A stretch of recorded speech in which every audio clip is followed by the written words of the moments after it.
Hi, my name is Savio Mascarenhas, and I am the art director for Tinkle, which is a comics magazine.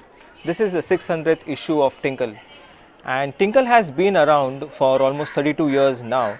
It started in 1980 by Mr. Anant Pai, very popularly known as Uncle Pai. So when Uncle Pai started Tinkle, it was with the sole intention of bringing education and entertainment together in a comic form. So over the years, what has happened was like Tinkle has become a very important part with children's education, at the same time giving them a lot of entertainment through comics. So Tinkle is a 72-page children's comic. It comprises a lot of comic stories. Now for comic stories, which would mean like the stories which come from kids, but they come in prose form. Now we have a team of sub-editors who would change these stories into comic scripts. Now once the scripts are ready, then it goes to the illustrators or the comic book artists who would make these stories into comic pages. For example, each page would have panels, which could be like 4 or 5 panels depending on how long the story is. It would go into number of pages. So what happens is we work with a lot of different artists in-house, or we work with artists who are freelancers. So we send out the script to them, and they send us the scribbles to their work. So what we do, then we go through, we match the scripts along with the visuals, and once when all this is ready, then it goes in for the final where we put in the speech bubbles, or where we put in the colors. So it's like a teamwork of illustrators, we have colorists, and we have the letterists. So a comic book would comprise of, to start off with, a child's letter, which goes into a comic script by a sub-editor. Then it goes to an illustrator who would illustrate it, then to a letterist, then to a colorist, and finally you have your comic out. So my role as an art director comes into place once the scripts are ready. So the editorial would give me the scripts, and these have to be sent out to the artist. So I would be coordinating with the art department, or with freelancers, or with designers who are outside the office as such on freelance basis.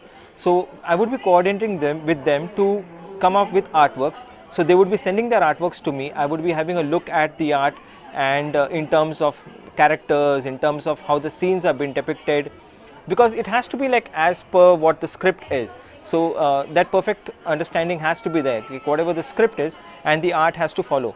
So my role as an art director is becomes important in that sense that everything should fall into place, like the art and the copy should fall in place. Then the colors have to be perfect.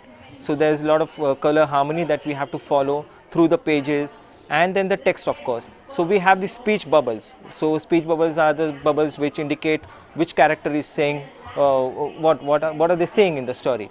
So that has to be matched. So we have to go very thoroughly through each and every step-by-step process when we come up with a comic book. So to start off with the illustrations, the colors, the text, and then finally when we have to send the files for print. So I have to overall look into all these aspects of the art when we have to come up with a comic. We consider a lot of thought goes into when we have to pick a story for Tinkle.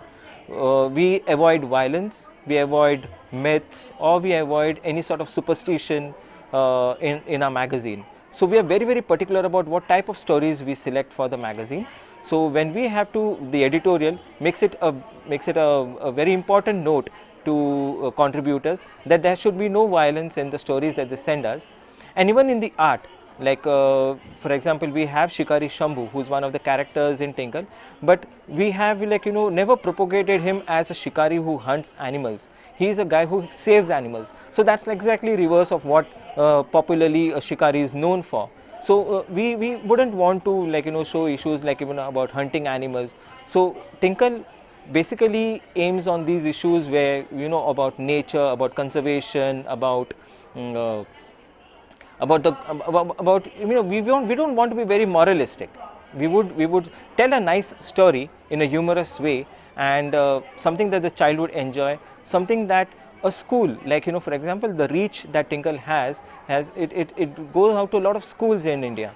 So we want to maintain that when we say that where learning meets fun, that's a tagline for a magazine. we want to really reach out to children and to the schools and teachers and educators to tell them that Tinkle is a magazine which educates your child, and it on a lot of aspects, and there's science, there's history, there's geography for them, there's adventure, and everything in a comic form. So we maintain that things in mind when we write the stories for kids.